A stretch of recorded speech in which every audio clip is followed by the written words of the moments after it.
மறைந்த முன்னாள் குடியரசுத் தலைவர் அப்துல் கலாமின் 1ஆம் ஆண்டு நினைவு தினம் நாளை அனுசரிக்கப்பட உள்ளது.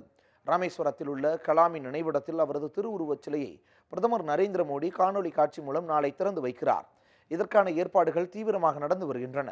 இந்த நிலையில் அப்துல் கலாமின் நினைவுகள் குறித்து அவரது அண்ணன் மகள் நசீமாவிடம் நமது செய்தியாளர் கோபால் நடத்திய கலந்துரையாடலை இப்போது காணலாம். மேடம், நீங்க எந்த அளவுக்கு ஒரு அப்துல் கலாம் அவர்களுடைய ஒரு அண்ணனுடைய மகள் அப்படிங்கிற போர்வையில உங்களை எப்படி அவர் பார்த்தாரு, மற்றவர்களை அவர் எப்படி பார்த்தாரு? அவங்க எல்லாரையும் ஒரே மாதிரி தான் பார்ப்பாங்க, ஒரே மாதிரி தான் நடத்துவாங்க.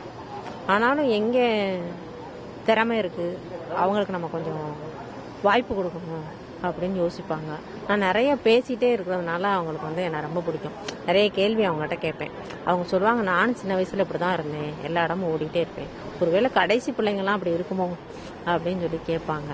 அதனால அவங்களுக்கு நிறைய அட்டாச்மெண்ட். அவங்ககிட்ட எந்த விஷயம்னாலும் உடனே கேட்டுறதுனால அவங்க தயங்கவே மாட்டேங்கிறேன், பயப்படவே மாட்டேங்கிறேன், இப்படி தான் இருக்கணும் அப்படின்னு என்கரேஜ் பண்ணுவாங்க.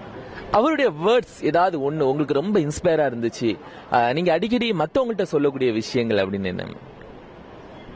அதாவது அவங்க சொல்லுவாங்க, மழை பெய்யுது, அது பெய்யறது எல்லா இடத்துக்கும் தான் பெய்யுது.